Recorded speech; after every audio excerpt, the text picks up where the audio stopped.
My first day at the hostel was very exciting. Kasngi nekong jonga ha ka hostel kalong kabasngeu tenat ha. I felt a little nervous but also happy to start this new adventure. Ngasngeu lungo kendiat. Henry ngasngeu kumenru ban stang yakane kajingle lenti kabatamai.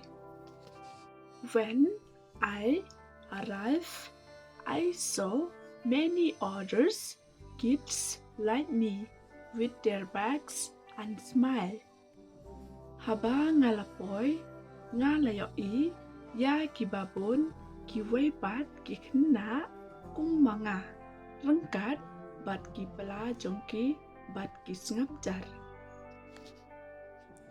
First, I met the person who manages the hostel. Nungkong ngaya kento ya ubriu uba penyai ya ka hostel. They were very friendly and show me around. Kilong kibaya janha bat kipen I yanga saudong. They show where I would sleep, eat and study. Kila pen I hangno ngantia bam bat pule.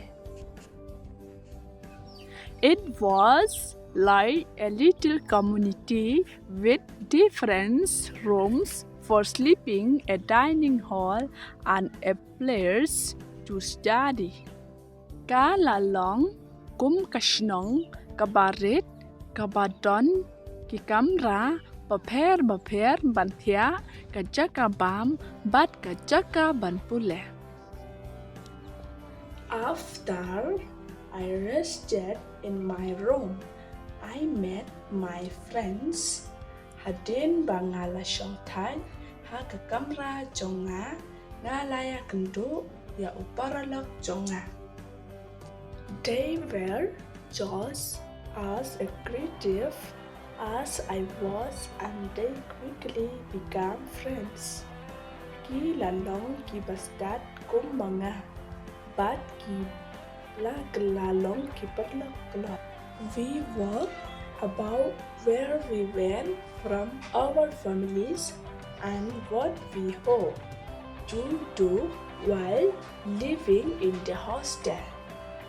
Ngi layak kai shaphang shano ngiwan hilongjing jongi pat kai kabangi kermen banle kabangi dang sa haka hostel. Then it was time for dinner. Nangta kalade kapor ban jamit. The food smelled delicious and it tasted even better. Ka ching bam, ka iu bi bang, but ka kham bang shu. We all sat together and shared story while enjoy our meal. Baro ngi layashong lang bat yasam kana kat ba ngi dang yasngeu bha ya kaching bam jongi. I felt nice to be part of a group. Ngas ngeu tanan ban long shi penta jong kawai kakan hun. After dinner, we had some from free time. Hadin kajing bam jan mit ngi layo kato katne nakapor balay. Some of us play games, some study, and some just relax.